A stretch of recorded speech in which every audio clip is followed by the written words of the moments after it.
बिस्मिल्लाहिर्रहमानिर्रहीम। अस्सलाम वालेकुम। मेरा नाम है आशिर अज़ीम और आप देख रहे हैं आशिर टीवी।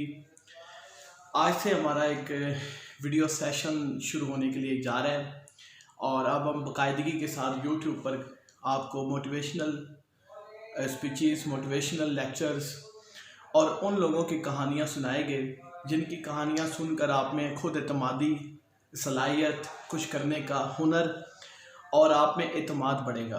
लोगों के वो फेलियर्स जिनसे आप बहुत कुछ सीख सकेंगे, ज़िंदगी को मेंटेन कर सकेंगे, ज़िंदगी को सेटल कर सकेंगे। मैंने आज से सोचा कि मैं आपको सबक आमोज़ कहानियाँ सुनाया करूँगा, आपको मैं वो चीज़ें बताया करूँगा जो मेरी ज़िंदगी के साथ भी ये वाक़यात गुज़र चुके हैं।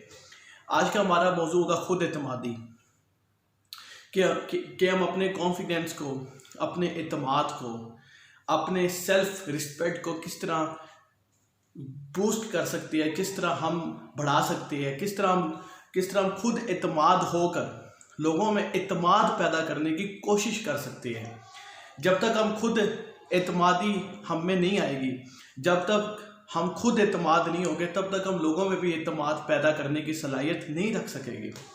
हमारे अंदर बहुत से मसाइल है, बहुत सी चीज़ें हैं, बहुत से इख्तलाफात है, बहुत सी सियासियात है। हमारा माशरा कोई सीधा नहीं है। हमारा माशरा कभी इस तरह, कभी इस तरह, कभी इस तरह, कभी इस तरह, बिल्कुल ज़िगज़ैग की तरह है।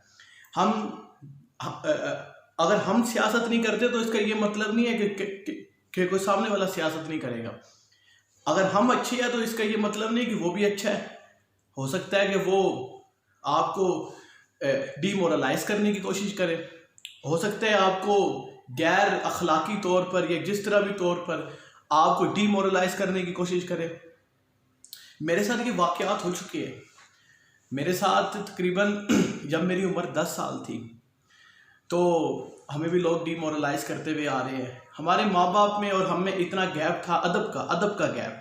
मसलन कि हम इतना अदब और एहतराम करते थे और करते हैं अपने माँ बाप का कि हम उस तरह एक दोस्ती वाला जो रिश्ता होता है या एक इंटरसेक्शन होता है, ये जो भी होता है, तो हम उस तरह कायम नहीं कर सके। हम बाज़-औक़ात अदब में हम कोई बात नहीं कह सके, अपने ख्यालात को इज़हार नहीं कर सके, अपने एतमाद को, अपने एतमाद था लेकिन कहीं ये सोचते थे कहीं इस तरह ना हो जाए, कहीं ऐसा ना हो जाए। लोग हमारा मजाक उड़ाया करते थे। दोस्त जो उनसे हमारे सीनियर थे वो हमारा ऐसे हमें तंज़ व तनकीद का निशाना बनाकर हम चुप करके मुंह उठा के देखा करते थे, ये हो क्या रहा है। हमें पता भी नहीं चलता था, वो कहीं ना कहीं रात को याद आता था कि हाँ जी ये हो रहा है। तो इसमें सबसे बड़ी बात ये है कि आपको घर से भी सपोर्ट मिले, आपको घर से भी ये सब करने की आपको फुली तौर पे सपोर्ट हो। सबसे बात है अंदर की दुनिया, आपके अंदर क्या चल रहा है, क्या नहीं चल रहा, बाहर वाले नहीं जानते और ना ही बाहर वालों को पता है कि आपके अंदर क्या चल रहा है। आपके अंदर भी एक इंसान है, आपके अंदर भी एक वो इंसान जो छुपा हुआ है, जो आपके माँ बाप को भी नहीं पता सवाए अल्लाह के। सिर्फ आपको ही पता है या आपके रब को पता है कि आपके अंदर क्या फीलिंग्स चल रही है, क्या आपके अंदर हो रहा है, क्या आप करना चाहते हैं। आप बोल नहीं पा रहे किसी से, अपना इज़हार नहीं कर पा रहे, किसी स्टेज परफॉर्मेंस में जाकर आप इज़हार नहीं कर सकते, किसी को आप जाते तो आपको शर्म आती है कैमरे के सामने, आप बहुत फेस नहीं कर पाते। जहाँ पर आपको फेस करना होता है वहाँ पर कर नहीं पाते और जहाँ पर नहीं करना होता वहाँ पर कर लेते हैं। तो ये चीज़ें हैं। तो आज मैं आपको बताऊँगा वो कौन सी चीज़ें हैं जो आपको खुद एतमाद इंसान बनाएगी। अगर आपका कॉन्फिडेंस देख कर लोग आपसे मुतासर होंगे, लोग कहेंगे क्या ही बात है, इतना छोटा सा बच्चा और क्या ही बात है, क्योंकि हमने ये बर्दाश्त किया है। मैं जब 4th क्लास में था तो मैं फेल हो गया। अब ये भी हैरानगी की बात है कि आप कहिए कि मैं अपना फेलियर बयान कर रहा हूँ। मैं जब 4th क्लास में था तो मैं फेल हो गया तो मेरा बड़ा मजाक उड़ाया। हालांकि फेल आजकल के बच्चे कितनी बार फेल हो जाते हैं। 9-10 में 10-10 सप्लियाँ लेकर भी फेल हो रहे हैं, सप्लियाँ देकर भी फेल हो रहे हैं। फेल होना कोई मयूब बात नहीं है, हो जाते हैं बच्चे फेल। खैर क्या हुआ, जिन्होंने A+ लिए ग्रेड, आज उनकी हालतें जाके देखें।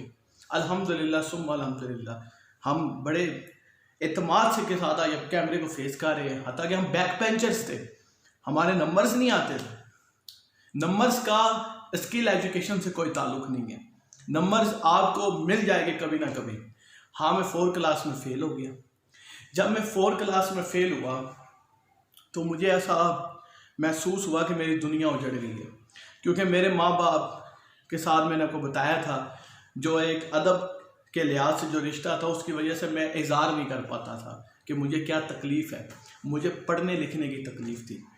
आपने वो फिल्म देखी होगी तारे ज़मीन पर, तो मुझे पढ़ने लिखने की तकलीफ़ थी जिसकी वजह से मैं इज़हार नहीं कर पाता था, जिसकी वजह से मैं बता नहीं पाता था। मेरी उर्दू वीक थी, इंग्लिश फिर मेरी ठीक थी, उर्दू मेरी वीक थी। उर्दू इस कदर वीक थी कि मुझे पढ़ने लिखने में तकलीफ़ होती थी। आपने वो फिल्म ज़रूर देखी होगी तारे ज़मीन पर, उसमें भी वो बच्चा को पढ़ने लिखने में तकलीफ़ होती है। तो जब मैं फेल हुआ तो मेरे सीनियर से मेरा मजाक उड़ाया, मुझे 30 बच्चों ने मिल के मेरा मजाक उड़ाया। जब मेरा मजाक उड़ाया, जब मेरा तमस्कुर उड़ाया, तो मुझे एक बार मैं क्लास में बैठ के बहुत रोया, बहुत रोया, बहुत रोया। क्या करता, बच्चा था ना, तकरीबन मेरी उम्र उस वक्त 10 साल थी, 10 से 9-10 साल होगी मेरी उम्र। छोटा था, फेस नहीं कर सका, रोता था घर आके, सकता था, खुद को बता नहीं पाता था कि मेरे साथ क्या हो रहा है। तो ऊपर से हमारे टीचर्स भी माशाल्लाह से ऐसे थे कि उनसे रट्टा मरवाने में कोई कसर नहीं छोड़ते थे। बहुत कम टीचर्स होते हैं, बहुत ऐसे कम टीचर्स जो आपके फीलिंग्स को, आपके माइंड को समझ सकते हैं। हर बच्चा रट्टा नहीं मार सकता, हर बच्चा A+ नहीं लेकर आ सकता, हर बच्चा टॉप नहीं कर सकता। हर बच्चे में एक मुख्तलिफ स्किल है, अल्लाह ताला ने मुख्तलिफ उसमें स्किल्स है जो उनसी है वो डेवलप की है। आप नहीं रोक सकते। अगर आप किसी एक जानवर या कोई चीज़ ये काम कर ही नहीं सकती तो आप क्यों करवाते उससे वो काम? हमसे करवाएंगे और हम आने वाले बच्चों से भी करवाते हैं। वहाँ से बच्चा जो सा होता है वो डिमोरलाइज होता है। वहाँ से जब बचपन से खुद एतमादी जब घर से भी ना मिले और बाहर से भी ना मिले तो फिर इंसान जो सा होता है वो पैनिक हो जाता है, वो जकड़ जाता है। तो इसमें आपको क्या करना चाहिए? अब अपने बच्चों को किस तरह हौसला देना चाहिए? आपको उनको मोरली सपोर्ट करना चाहिए। हाँ, जो गलत बात है आप दोस्ती करें उनसे, उनको दोस्त बनाएं, उनके साथ प्यार करें। बच्चे तो होते ही प्यार के, प्यार की ज़बान जो बच्चा समझ सकता है वो आप डांट से नहीं सिखा सकते। हाँ, अगर आपको समझाने का तरीका थोड़ा सा मुख्तलिफ करें, आप उसके सामने कोई मोरली स्टोरी पेश करें कि बच्चे आपने ये काम नहीं करना। आप उसको कैमरे के सामने जब वो फेस नहीं कर पाता, किसी को फेस नहीं कर पाता, आप उसके पीछे थापड़ा रखें, मैं हूं ना तुम्हारे साथ, देखते हैं कौन आता है, मैं हूं ना तुम्हारे साथ। ये जो है ना, मैं हूं ना तुम्हारे साथ, बच्चे को कहां से कहां ले जाता है, जमीन से अर्श से लेकर फर्श तक ले जाता है, तो फर्श से लेकर अर्श तक भी ले जाता है। तो मैं हूं ना तुम्हारे साथ, देखता हूं कौन तुम्हें हाथ लगाता है। ये 2-4 अल्फाज, ये मोहब्बत के अल्फाज, जब ये कोई बाप या कोई भी उसका बड़ा कहता है मैं हूं ना तुम्हारे साथ, कोई दोस्त, फिर देखते बच्चा कैसे आगे जाता है। फिर उसे दुनिया की कोई ताकत नहीं रोक सकती अल्लाह के सिवा। आप उसमें इत्मीनान पैदा करें, आप उसके अंदर एक जज्बा पैदा करें। आप खुद इतना मोरली स्ट्रॉन्ग होना पड़ेगा आपको। यहाँ तो आवेगा आवे ही बिगड़ा आवे, अरे बच्चे ने ये नहीं किया तो ये हो जाएगा, वो नहीं किया तो ये हो जाएगा। अपने अंदर खुद इत्मीनान पैदा करें, लोगों की परवाह ना करें कि लोग क्या कहेंगे। अरे लोग तो सल्तनत बादशाहों को कह लेते हैं, लोगों ने तो पता नहीं क्या कुछ नहीं इल्ज़ामात लगाए, लोगों ने तो पता नहीं अंबिया पर, पैगम्बरों पर, औलिया पर कहाँ किस किस को खुदा न खास्ता किस किस को नहीं बातें की। लेकिन लोग फिर बाद में उनकी ही मसाले देते हैं जो मैदान से फतह याब होकर आते हैं। लोगों ने तो बादशाहों को नहीं छोड़ा।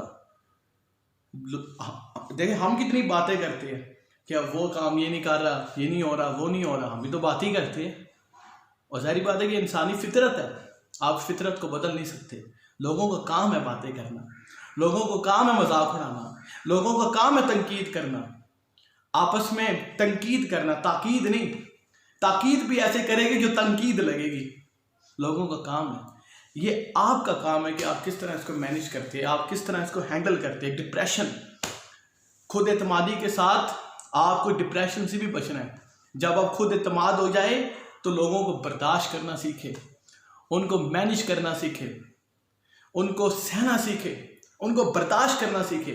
जख्म पे जख्म खा की ची आना कर लबों को सी, ये इश्क है दिल लगी नहीं, सीने पर तीर खाएगा आगे कदम बढ़ाएगा, यानी जुबान हाल से कह दे के हाँ सताएगा। इधर आ सितमगर हम हुनर आजमाए, तू तीर आजमा हम जिगर आजमाए। इत्मीनान पैदा करें, अपने अंदर हौसला पैदा करें, जज्बा पैदा करें। आपको कोई नहीं, दुनिया की कोई ताकत आपको हिला नहीं सकती। अपने अंदर वो इत्मीनान पैदा करें कि आप दुनिया को सिखा सके, हाँ ये देखिए ये मैंने करके दिखाया। अपने अमल से प्रूफ करें। और इत्मीनान पैदा करने की सबसे बेहतरीन जो सी है, आप अपने कानों को सुन कर ले, सुम बुक मुम युम कर ले, अपने कानों को बंद कर दें ताकि आप इधर से सुने वहां से निकाल दें, बीच में नहीं रखनी। अगर बीच में रखेंगे तो आपका दिमाग जो होगा आपको अजीब अजीब ख्यालात पैदा करेगा। तन्हाई से बचे, अपनी फैमिली के साथ मोहब्बत से रहे, बाहर के लोगों को देखने के बजाय अपनी फैमिली में देखें, अपने माँ बाप को टाइम दे, उनके साथ दोस्ती करें। इससे पहले वो आपसे दोस्ती ना करें, आप उनसे दोस्ती करें। तो ये इत्मीनान की एक लड़ी है। इत्मीनान पैदा करने का बेहतरीन तरीका अपने अंदर देखें, नमाज का इत्मीनान करें, नमाज पढ़ें, अल्लाह को याद करें, ऐसे ऐसी मोटिवेशनल स्टोरीज पढ़ें जिनसे आपको इत्मीनान पैदा हो। लोग आपको, अगर आप ये सोचें कि 2 करोड़ लोग भी, पूरी दुनिया 1.25 करोड़ की आबादी भी अगर आपका मजाक उड़ाने के लिए आ जाए, अगर आप अपने मौक़िफ़ में कायम और दलाइल में कायम है, आप वहां पर डट जाए, आपको कहीं जाने की जरूरत नहीं कि हाँ मैं ठीक हूँ, ये बात मैं ठीक हूँ तो ठीक हूँ। बस आप अपने दलाइल से आप अपने लोगों को कायल करें। इत्मीनान उसको ही आता है जिसने ठोकरें खाई हो, जिसने दर बदर की टोकरें खाई हो, जिसने ज़माने के तंज तंकीद बर्दाश्त की हो। तुम्हें तो दुनिया वहां पर फेंक के आएगी जहां से तुम निकल ना सकोगे, उठ ना सकोगे। तो ये बात है, अपने अंदर इत्मीनान पैदा करने का सबसे बेहतरीन तरीका ये है, अपने अंदर के ज़ख्मों को, जो लोग तुम्हें ज़ख्म दे रहे हैं, वो खाई जाओ, खाई जाओ, खाई जाओ। इतने तुम लोया जब पिघलता है ना तो उसे पिघलाए जाते, ताकि वो मजबूत बने, कड़ी बने, मजबूत बने।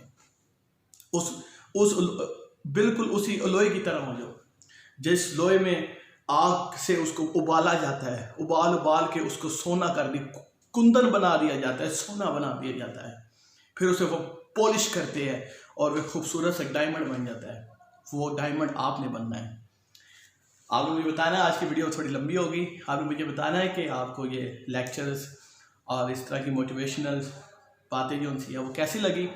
अगर कोई गलती होगी तो अपने रब की ज़रूर तौबा के तलबगार, माफ़ी के ख्वासगार हूँ। और मुझे अपनी राय से ज़रूर आगाह कीजिएगा कि आपको वीडियो कैसे लगी। अल्लाह हाफ़िज़। एक और वीडियो के साथ इंशाल्लाह कल मिलेंगे। और टॉपिक बताइएगा आप मुझे कि अगला टॉपिक क्या होना चाहिए। पाकिस्तान जिंदाबाद। अस्सलाम वालेकुम व रहमतुल्लाह।